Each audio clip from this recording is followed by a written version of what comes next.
My name is Dr. Enid Curtis Pinkney. I'm the retired founding president of the historic Hampton House Community Trust.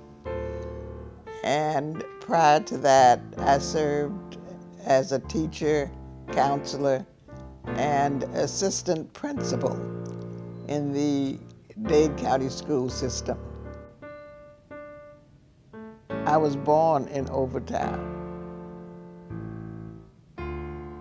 and I lived there until I moved out to Brownsville. My father was an expert on the Constitution. He used to sit us down and go over the Constitution with us. I remember one night we were coming from church where he was pastoring, and we were coming home from church, and the police stopped him. The police said that he was driving with bright lights and ordered him out of the car. So he got out of the car, and he had his hat on his head, and the police told him to take his hat off. So my father, he asked the police what law was he violating by keeping his hat on. And the police got outraged that this black man had the audacity to question him. So he hauled off, and he slapped him and knocked his hat off. And my father's hat fell to the ground. And I saw my father stoop down and pick up his hat and put his hat back on his head. And this incensed the police. So the police said that he was going to have to take him to jail because he was disrespectful. And so my father said, fine, you take me to jail because I can make one phone call about this incident. So then the police asked my mother, could she calm my father down? So my father told the police, don't speak to her. She's not involved in this. You deal with me. You slap me. And so he wouldn't calm down. My mother tried to get him a little bit to calm down, but he didn't want her saying anything. So finally, they took him away and left us on State Road 9 in the dark. So we're out there on State Road 9, and we don't know how we're going to get home, and the police doesn't care.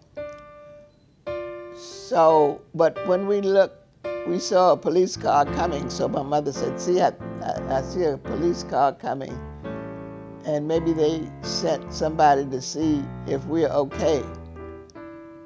But when the car stopped, it was the same two policemen who had taken my father away, my father sitting in the back seat. So the police asked my father if he stopped by an officer again, will he show the proper respect? My father said, if the police disrespects me, I'll do the same thing. And my mother thought she would just die, because all she wanted him to do is say whatever they wanted him to say so we could go home. But my father wouldn't do it. And so I think that watching all of that has stayed with me and has given me courage to stand up for what I believe is right. Because this was back in the 40s, before I even finished high school. And I feel that if my father could maintain his dignity in a time like that, then I need to stand up and speak up and do whatever I can to make sure that this world is a better place. I guess the people need the uprising that we see now behind the lynching of George Floyd.